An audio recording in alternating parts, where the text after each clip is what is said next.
I'm Jessica Vong, and Leah is my sister-in-law. And I had a pretty wild, traumatic year. And August 23rd, my took my kindergartner to school, and I was so sick.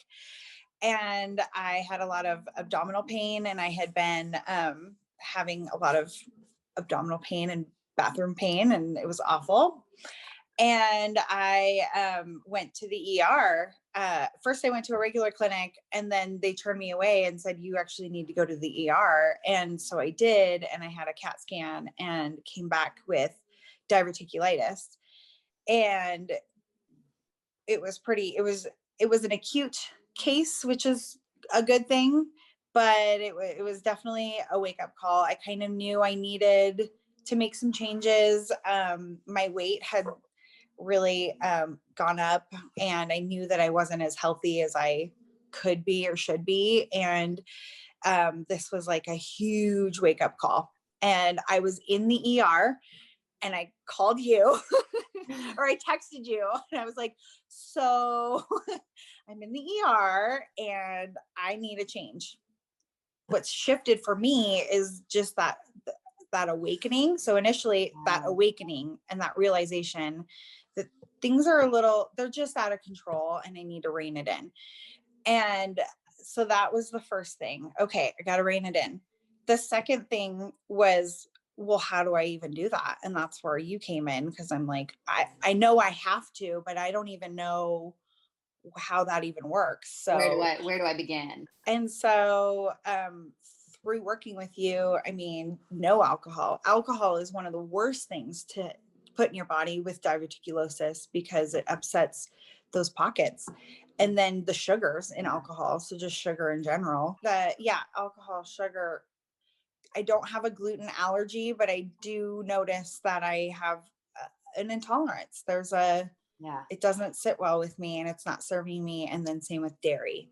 And those have been some really big shifts for me. And like, I think that term, finding things that serve me, has been very, like, that's kind of on a loop in my mind. You talked a little bit about the empowerment that you feel. Do you want to talk a little bit more about that? Like how that shift around just kind of feeling in control and being able to choose things that serve you. Saying no, I think that's another huge thing. Like, I was raised in a household of, you finish everything on your plate, and don't ask questions. It's been a huge shift for me to be like, no, I'm not having all the things. Culturally, we are food and beverage based.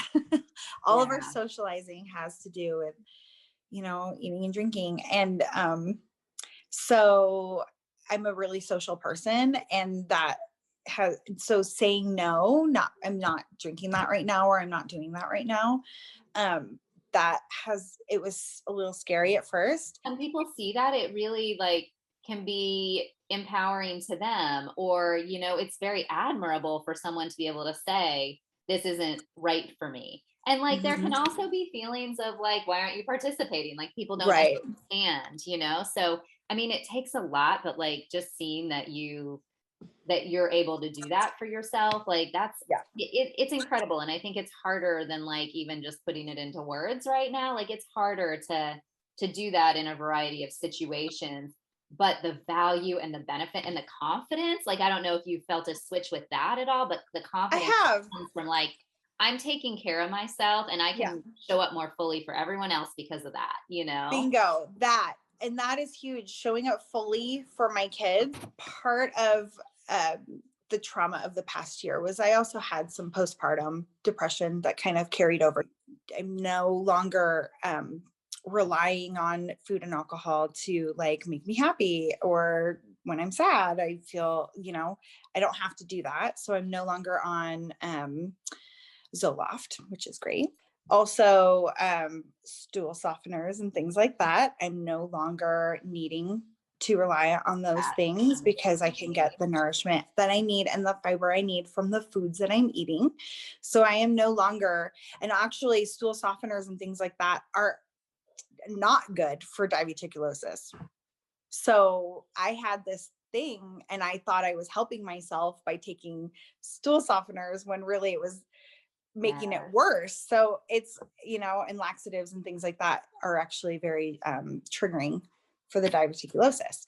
So, and then I'm also to make, because I think so many people also take things like antacids and stuff like Yes. that. They may be having low stomach acid already. Right. So Right. thank you for pointing that out, that it like fed into the problem instead of making it better. So I wasn't eating enough greens and fiber, and we think we eat pretty healthy in this house, and then when it came down to it and I had this issue, it was like, no. It was a reality check of like, actually, I'm not. We're not. And that was a hard pill to swallow, because we do think that we eat pretty healthy. And I would say that we eat healthier than most people that we know. This process that you went through is changing the food for your husband, the whole family, and then your kids too, because now there's this awareness. You're off of over-the-counter medications. That's amazing. Yes. Definitely your mood has shifted, it sounds like, if you're feeling much more stable with that. Right, because I've had to exercise more too, and I do want to like point that out and like get my ass out of bed in the morning. But you're doing it. You have been so consistently. You have to do it. Getting up, doing your workout, starting your day with a routine, like really, really rocking that part of it. So last weekend you just ran your first race as well. Yeah, I did the 2 mile, and my goal, I think I told you, I was like, at this point, I just want to finish. I actually ran the whole thing.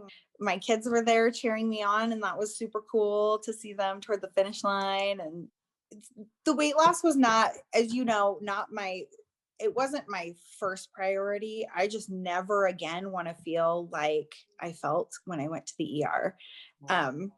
And so it's been a side benefit, not my first priority. I've always been on the thicker side, and I've been fine with it. And I don't think I look bad but I've lost 20 pounds. And also empowering, knowing how to get back on the wagon. So like, obviously we just had Halloween because it's November, right? So Halloween, and of course I let the kids trick or treat, and now there's candy in the house, and guess what my weakness is? Reese's. I've learned from this process too is, rather than like, damn it, getting really mad at myself that I screwed up and now it's just over and I messed up, and like, I am a little bit of a perfectionist. I'm a little, but you've been working with that too, like, and I have had to like letting it go a little bit. like let go of it. It's not the end of the world, and maybe I'll feel like crap later, but I will get back on track. And like, you've helped me train my brain to like get back on track and get back to what feels good. And for me, that's intermittent fasting and smoothies and easy to digest things. My body can break it down. Yes. Yeah. That's incredible, and I think that's so much of what the process is about, is being able to figure out that baseline so that you can come back to it when you need to. And like you're saying, we all get off track. We all get off track. We're all life happens. We're all gonna, maybe slip into a habit at some point. But when you catch yourself and say, okay, but now I know what to do. Like, this doesn't feel great. Now I know what to do to come back and, create that 80-20 rule, where 80% of the time you are eating and living in a way that's really serving you. And then you have your moments where you mindfully choose that it's worth a splurge. Month 3 of this, like, honoring my menstrual cycle, not pushing through, and finally my period is like a normal. So I would have like spotting for a couple days, and then heavy flow, and then it would stop, or it would just be spotting for like the whole time, which was a little concerning. And then but finally I have a normal period, and I did not have like the migraine thing that I usually have. Do you have any words of wisdom for someone who's kind of on the fence and, like, oh, I want to do this, but can I? Or, there's hesitations and questions, I think, in all of our lives when we're thinking about a level of commitment like this. I would tell anybody that if you're even looking into a program, you probably don't feel your best. And so I want other people to know they're not alone. and it is hard. But that, you don't have to stay stuck. You don't have to be in your situation for whatever reason. If you feel like this is your due, you know, oh, I guess it's just my turn to, like, you know, or I'm just getting older and that's that. No, you don't have to, and you can get out of that cycle.